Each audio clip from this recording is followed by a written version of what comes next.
It's a great honor to be here. I mean, in many ways, it's a very, very special occasion. Because to tell you a secret, this is the first time that I am in this part of the world. I mean, I used to pride myself that I have traveled length and breadth of the country and gone to many other countries, but this part, this is the first time I'm coming, and absolutely impressed by kind of great work this university is doing.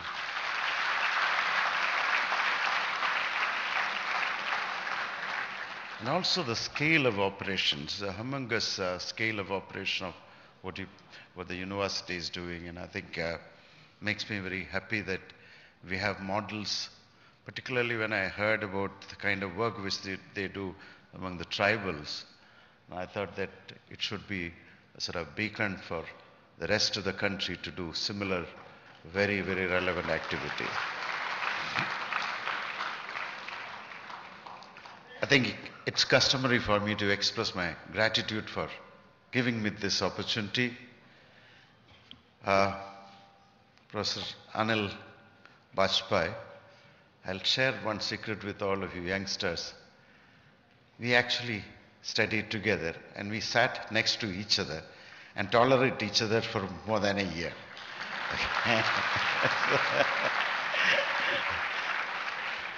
And another of my batchmate is actually hiding there. He is also there. We were together in the same batch at IIM Ahmedabad. So therefore, you know, in a sense, it's also for me a sort of reunion, meeting these people, rekindling the kind of warmth which we always shared. Okay. The topic which you people are going to debate today or discuss today in terms of youth marketing, only one aspect. You know, if you're not marketing to the youth, you're not marketing at all in India, because the demographic characteristics of the country is such that you want to market, you only can market to youth. It's like saying there's some jokes, internet jokes about this. Bangaloreans write some critical comments about Bangalore. I don't know how many of you have read. It's a very interesting kind of comment. I particularly liked something about driving in Bangalore. It said, there's nothing to do with what I'm going to say. It said, in India we drive on the left of the road. In Bangalore, we drive on what is left of the road. So therefore, you know, that kind of a joke. There they say, if you throw a stone, most likely it will fall on an IT guy. And many old people think that Infosys is a bus company, because apparently the number of buses Infosys has is so large that many people think that they are in the transportation business. So,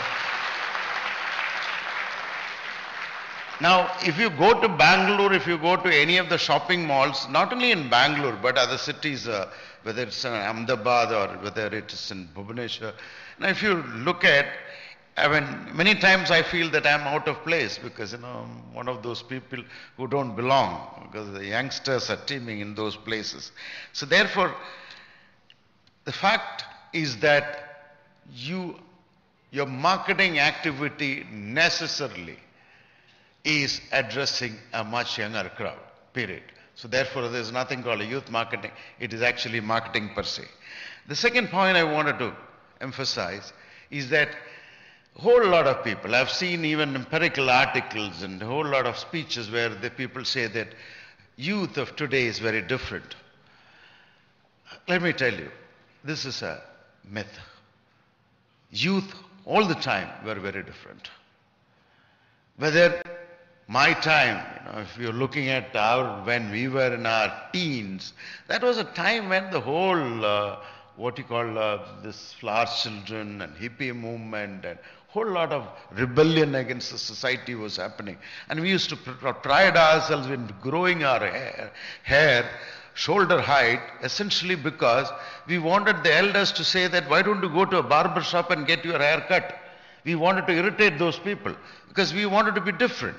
You know, and therefore we were different at that time. So therefore today, if you are looking at the youth and saying that they are different, is actually a misnomer. Youth always were different. If you look at from ages. And it is the youth that brought in changes in any society. And this is also a fact. So therefore, I don't see anything very peculiar about the youth of today compared to the earlier generation where I was also part at one point in time.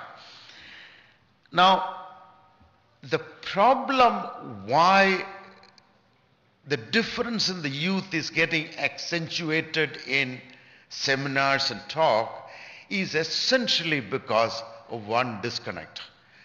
Most companies today are actually having marginal adjustment in terms of their strategies, marginal adjustment in terms of their approach to marketing despite the change in the demographic profile of the country. And they're saying that, okay, youth need to be addressed. So therefore, let's have a vertical which is actually looking at products for youth. Let's have a campaign where we depict, sort of youth or message which actually, cuts across to the youth of this community. These are marginal changes, marginal adjustment, and yet when you are not getting traction in terms of result, they say the youth of today are very different. A whole lot of myths which get attracted. In other words, what we are saying is that we don't have companies which look at the whole thing de novo and say that, look, we need to have a completely different approach to a society which is completely transformed in terms of its demographic profile and therefore sociological kind of an orientation of the society. Now, obviously, if you want to succeed, there is only one way in which any company can succeed. Be it a company in IT space or be it in a company in fashion space or retailing space or any vertical, any kind of industry which you take, there is only one mantra for success. That mantra is the product or services which you are actually dealing with need to be fitting in a relevant manner in the life of your consumers. Now the question is that how does it fit in with the life of the consumer? When you are looking at the life of the consumer, we are talking about younger generation whose orientations might be of certain kind, and therefore we cannot fit in our products and services unless first we know that entity. We know the consumer. Consumption behavior. And if you are looking at how do people actually consume, and if I were to tell you my way of conceptualizing, if you are looking at, there are 5 contours which I think would be relevant for any marketer. You need to go deeper. In fact, I know somebody who is doing, sort of insight into the consumers and things like that. Number 1, I think the broad gamut of what we call information consumption behavior by the consumers. Information consumption behavior essentially means how do people gather information, how do people utilize information, how do people store information in their mind for their buying decisions. Now if you look at from this perspective, it's nothing very fundamental about it. But the whole problem here is that you want to understand these things.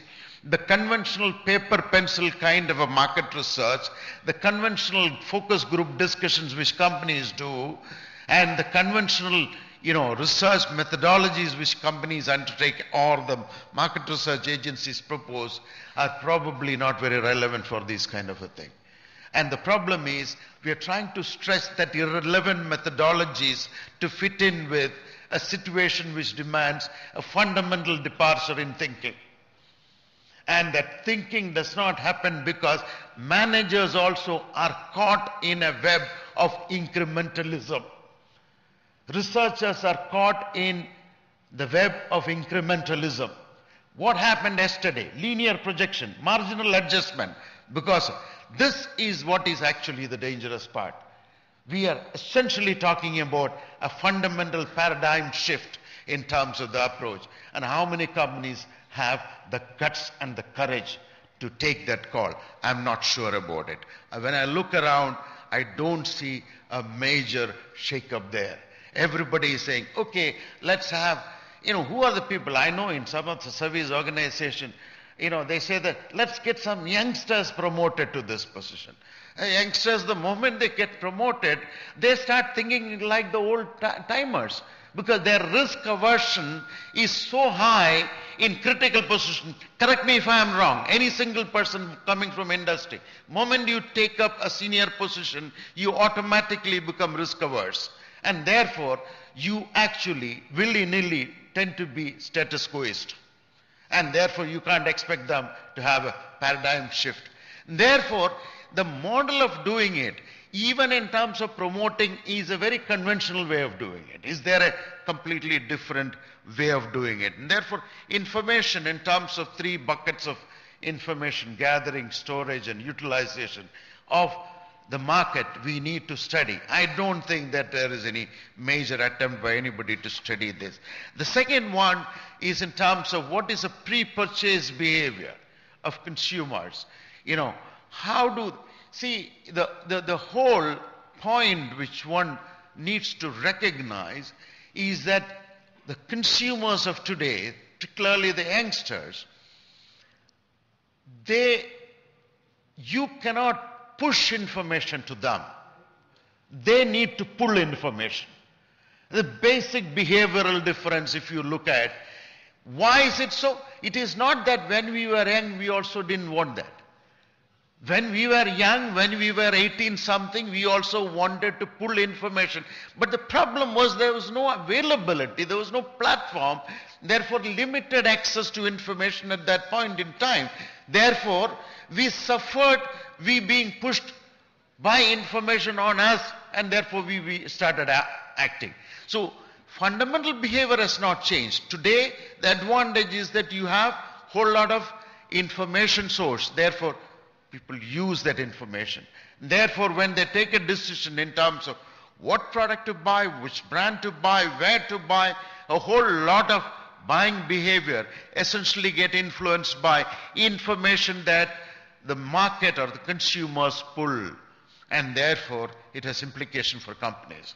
If this is what they are behaving, the way they are behaving, what is the implication for the companies in terms of providing information in the way in which it is available? In fact, the other day, I had a very interesting conversation from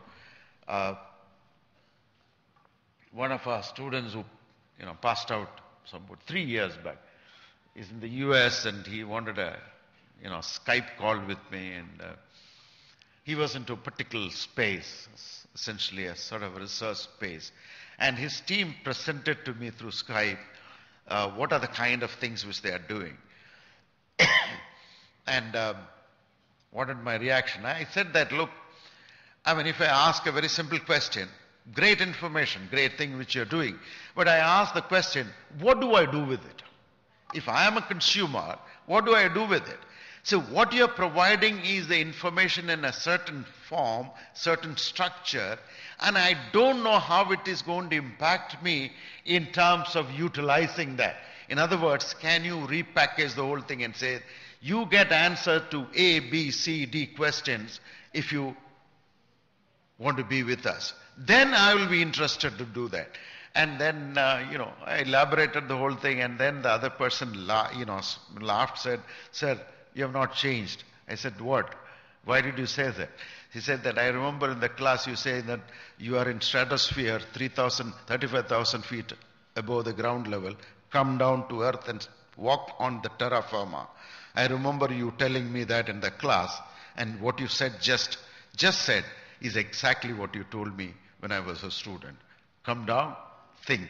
I will start thinking about it. We were looking at the whole thing from a technology perspective. The point which I want to say is that if consumers pull information, that information need to be in a fashion which is speaking their language, not speaking your language. There is a fundamental shift there. The second aspect is in terms of the entire space of consumer experience of buying, actual buying. Why is it that the Flipkart of this world and Amazons of this world and many other online systems are actually growing much better, and retailers are struggling with physical space and the cost of physical space, and the whole thing is actually changing. And if you look at the ecosystem, if you want to shop, you look at it two ways. I have to shop because I have to shop. Therefore, it becomes a chore. No matter what, I'll shop. The second is I want to shop because I enjoy shopping. And where is that enjoyment if you are navigating through such congested, cluttered roads in a city where you don't get space for parking, and then you don't know when your vehicle would be actually locked by the police because you crossed a little line where no parking zone starts? That is not enjoyment. So therefore, how do you provide the consumer experience? Many times the consumer experience, and I'm taking even in fashion retailing, consumer experience is actually considered that within the shop, once a person lands up, how does it look? I think that's great. But the thing is that the whole process by which a consumer actually comes there, that need to be worried about. And that is why, one of the reasons why, many of the online businesses are catching up. In other words, you need to do research in terms of much more deeper research in terms of this entire creation of consumer experience. And obviously, post-purchase phase of consumers, what do youth today? In fact, if you look at the social media exchange in terms of after they buy a certain kind of a product, what would be the kind of nature of conversation which happens, and what does it reflect? Actually is an eye-opener to many companies, and which essentially has implication in terms of how do you design your entire thing. What does it actually translate in terms of three things I wanted to, three or four things I want. Number one is re-emphasizing what I said. The entire consumer insight process need to be redrawn. It is not appropriate to follow marginally modified methodologies which gave you result in some point in time. You do a paper pencil research, you ask people opinion, we use rating scales. And I remember a very nice cartoon, Calvin and Hobbes. I don't know how many people read Calvin and Hobbes cartoon. Fantastic cartoon. There, he was answering something and his toy tiger friend asked, what are you doing? I'm answering a questionnaire for, chewing gum connoisseurs. So, what is that first question? How much chewing gum do you consume? So what have you written? He said some quantity. But you don't consume that much. Yeah, but I want to write that way. And, the final question is, how much money do you spend per week for buying chewing gum? He said a very abnormal number. So his toy tiger friend said, but you don't spend this much money at all. So he looks at him and smiles and said, I love messing up with data. So, essentially, all those methodology, you will get a messed up data. You ask the youngsters, do you prefer this? Yeah. Do you love it? Oh, I love it with my life. But at the end of the day, do they buy it? Answer is that probably they may not even look at it. Therefore, methodology need to change. Second is, once you have these insights, once you have the insights about various things, how do you create your offer? How do you identify the value gaps that exist in terms of what is the value people are looking for and what drives those values? I think, from a very, very important perspective, you need to understand these things. It's essentially translating information into opportunities, business opportunities. That translation process, how many of us we actually fail, many companies fail essentially because those signals which we get, we take it as a confirmatory evidences which reinforces our way of thinking and our way of doing it. And therefore, we don't end up with something which is different. And that is where I thought that if you are looking at consumers, start thinking about co-creating value for the consumers. It is not that we, when we were young, 18-something, we didn't want companies to co-create values. The problem is companies never bothered about us. Today, companies at least tell you that they are bothered about you. And therefore, there is a big change there. At least in terms of certain actions, certain kinds of words, there is a positive traction there. But How much is that co-creation activity the youth is involved? And the third is in terms of communicating.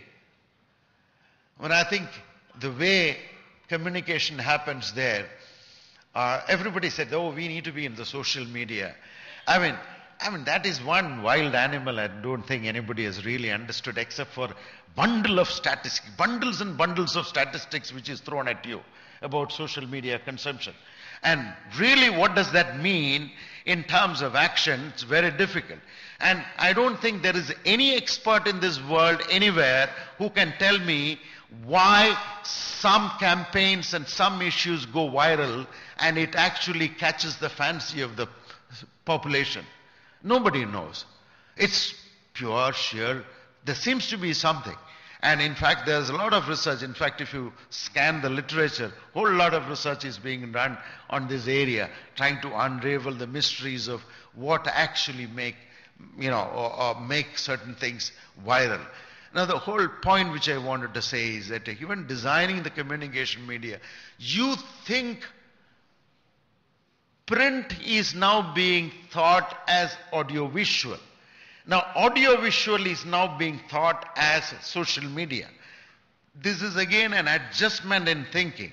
But can you think social media in a completely? Can you think in terms of communication which is relevant to the youth? Therefore, if you are looking at value identification, value creation through co-creation activities, value communication, value designing for the market is what, and you need what is needed, and there you need a completely fundamentally different paradigm to address these things. And marginal changes, marginal adjustment, a certain kinds of so-called innovative ways of doing things will only take you half a step. It will not even allow you to take a full step. Therefore, when you people deliberate, you need to listen to people from industry, people who have done fantastic job, have great insight about these things.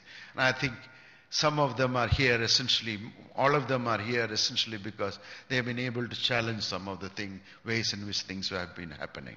Therefore, I think you people should learn from these people and probably heckle them with questions so that you can actually get more out of their great insight.